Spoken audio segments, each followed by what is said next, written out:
The line went silent for just a moment, but in that silence, something shifted. It was the early hours of January 1945, deep inside a cold command room in Europe, where maps covered every wall and the air smelled of smoke, paper, and exhaustion. General Dwight D. Eisenhower stood still, holding the receiver tighter than he realized. On the other end of that line was General George S. Patton, a man known for speed, aggression, and results. But what he had just said was not long, not loud. If you want more content like this, subscribe now and comment below. Not even dramatic. Just 4 simple words. And yet, those words hit Eisenhower harder than any artillery shell. You can almost feel that moment, the weight of war, the lives hanging in the balance, and a decision that could change everything. It was one of the darkest phases of World War II. December 1944 had brought something no one expected. Hitler had launched a massive surprise attack through the Ardennes forest, a place most Allied commanders believed was too difficult for a major offensive. The Germans pushed hard, breaking through American lines and creating a huge bulge in the front. That is how the battle got its name, the Battle of the Bulge. Snow covered the ground, temperatures dropped far below freezing, and visibility was poor. It was the perfect setting for chaos. American units were caught off guard, scattered, and in many cases, surrounded. At the center of this storm was a small Belgian town called Bastogne. It may have looked quiet on a map, but in reality, it was a critical road junction. Whoever controlled Bastogne could control the movement of troops and supplies. That made it a target, and soon it became a trap. The 101st Airborne Division, along with other units, found themselves surrounded by German forces. No easy way in, no easy way out. Ammunition was low. Food was running out. The wounded were piling up. And above all, the cold was relentless. You can almost feel it on your skin, that sharp winter air cutting through uniforms that were never meant for such weather. Eisenhower knew the situation was serious. He was the supreme Allied commander, responsible for coordinating forces from multiple nations. Every decision mattered. Every delay cost lives. But Bastogne was different. It was not just about territory. It was about holding the line. If Bastogne fell, the German advance could widen, and the entire Western Front might collapse. The pressure was immense. At that time, George Patton was commanding the U.S. Third Army. Known for his bold moves and fast thinking, Patton had already proven himself in North Africa and Sicily, but now he was positioned south of the German advance, and his army was not facing Bastogne. In fact, his troops were preparing for a completely different operation. To move toward Bastogne would require a massive change in direction, not just a simple shift, but a full 90-degree turn of an entire army. In winter, under pressure, against a fast-moving enemy. Eisenhower called Patton on December 19, 1944, during a critical meeting in Verdun, France. The room was filled with senior commanders, General Omar Bradley, General George Marshall, and others who understood how dangerous the situation had become. Maps were spread across the tables, showing red arrows pushing deep into Allied territory.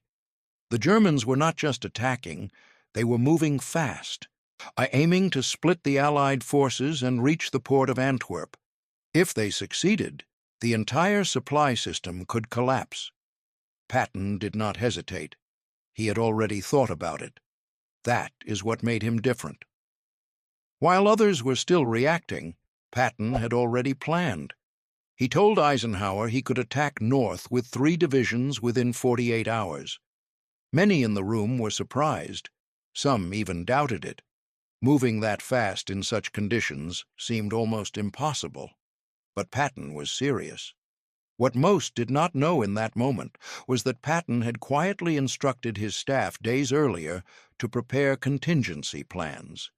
His G3 operations officer, Brigadier General Hobart Gay, had already drafted movement orders. Routes had been studied. Units had been alerted. Patton had seen the possibility of a German breakthrough before it fully unfolded, so when Eisenhower asked for options, Patton was not guessing. He was ready. You can imagine Eisenhower standing there, listening carefully. He knew Patton was aggressive, sometimes too aggressive. Their relationship had not always been easy. Patton had a reputation for discipline issues and strong opinions, but he also delivered results. In that moment, Eisenhower had to decide not just on a plan, but on trust. Could Patton really pull this off? Eisenhower gave the order. What followed was one of the most impressive maneuvers of the war. Patton's Third Army began its pivot almost immediately. Entire divisions turned north, something armies rarely did so quickly. The 4th Armored Division, under Major General Hugh Gaffey, would spearhead the attack. Alongside them moved infantry divisions like the 26th and 80th. Roads were clogged with vehicles. Snow and ice made every mile harder. German aircraft and artillery remained a threat. Yet the movement did not stop. You can almost hear the engines struggling in the cold. Soldiers wrapped in blankets, sitting on tanks, gripping their rifles with numb hands, drivers fighting to keep control on frozen roads, officers checking maps under dim lights, making decisions that had to be right the first time. Meanwhile, inside Bastogne, the situation grew worse. The town was under constant artillery fire. German forces tightened the circle. On December 22nd, German General Heinrich Freiherr von Luttwitz sent a formal demand for surrender. The message was clear: surrender or face destruction. The American commander, Brigadier General Anthony McAuliffe, was acting in place of the 101st's commander. He read the message, paused, and gave a short reply that would become famous. He simply said, "Nuts." It was a moment of defiance, but behind that defiance was a harsh reality. Supplies were nearly gone, medical care was limited, the wounded suffered in freezing conditions, often without proper shelter. You can almost see those soldiers in foxholes, their breath visible in the freezing air, holding their positions while shells exploded around them. No guarantee of rescue, no clear timeline, just orders to hold. Back at headquarters, Eisenhower followed every update. Reports came in constantly, some good, some bad. Weather reports showed thick cloud cover preventing air support. That meant no supply drops, no close airstrikes. Everything depended on Patton, and Patton knew it. He drove his men harder than ever. His command style was direct and demanding. He expected speed, discipline, and results. There was no room for delay. Every hour mattered. As December 23rd arrived, the weather finally began to clear. For the first time in days, Allied aircraft could fly. Supply planes dropped ammunition, food, and medical supplies into Bastogne. Fighter planes attacked German positions. It was not enough to end the siege, but it gave the defenders something they desperately needed: time. Patton's forces continued pushing forward. They encountered heavy resistance near towns like Martelange and Chaumont. German units fought hard to block the advance. Roads were narrow. Forests limited visibility. Every mile had to be taken by force. By December 25th, Christmas Day, the situation reached a critical point. Inside Bastogne, men celebrated in silence. No decorations, no warmth, just survival. Outside, Patton's lead elements were close, but not close enough. Then came December 26th, 1944. The 4th Armored Division pushed through German lines near Eisenhower, just south of Bastogne. The fighting was intense. Tanks advanced under fire. Infantry cleared enemy positions one by one, and then, finally, they broke through. A narrow corridor opened. American tanks rolled into Bastogne. The siege was broken. And then, that phone call. Eisenhower picked up the phone as reports came in. Confirmation followed confirmation. The corridor was real. Contact had been made. On the other end was Patton. His voice steady, controlled, as always. No celebration. No long explanation. "We're in Bastogne." For a moment, Eisenhower said nothing. You can imagine the silence, heavy but filled with meaning. Those 4 words meant everything. The encirclement was broken. The 101st Airborne was no longer alone. Supplies could flow. Reinforcements could arrive.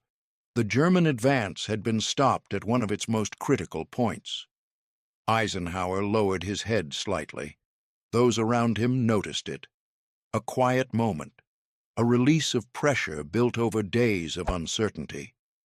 He was not a man known for showing emotion, but this was different. This was not just strategy anymore. This was relief, because he knew what could have happened. If Bastogne had fallen, the German offensive might have pushed deeper. More units could have been cut off. The war in Europe might have taken a very different path, but it didn't, because of speed, because of planning, because of trust. The Battle of the Bulge did not end that day. Fighting continued into January 1945, but Bastogne became the turning point. The German offensive lost momentum. Allied forces began pushing back. Slowly, steadily, the bulge was reduced. Patton's maneuver became a case study in military academies, a perfect example of rapid movement under pressure. But behind the strategy were real people. Soldiers who marched in freezing conditions, tank crews who pushed through enemy fire, medics who worked without rest. And at the center of it all, that moment remained. That phone call, those 4 words. But there is something deeper in this story that often gets overlooked. It is not just about victory. It is about leadership under pressure. Eisenhower did not have perfect information. He did not have ideal conditions. What he had was a crisis. And in that crisis, he had to trust someone who was not always easy to trust. And Patton, for all his flaws, delivered exactly what was needed. You can almost feel the weight of that decision even now. Standing in that command room, looking at those maps, knowing that thousands of lives depend on what you choose next. Eisenhower made that choice, and Patton answered it. When the war finally ended in May 1945, many moments were remembered. D-Day, the crossing of the Rhine, the fall of Berlin. But for those who were there, the Battle of the Bulge, and especially Bastogne, stood out, because it was close, closer than most people realize. And in that closeness, in that narrow gap between failure and success, 4 simple words changed everything. We're in Bastogne. You can almost hear them even now, carried through time, reminding us that sometimes history does not turn on long speeches or grand plans. Sometimes it turns on a single moment, a single decision, a single call. And sometimes just 4 words are enough. If you want more content like this, subscribe now and comment below.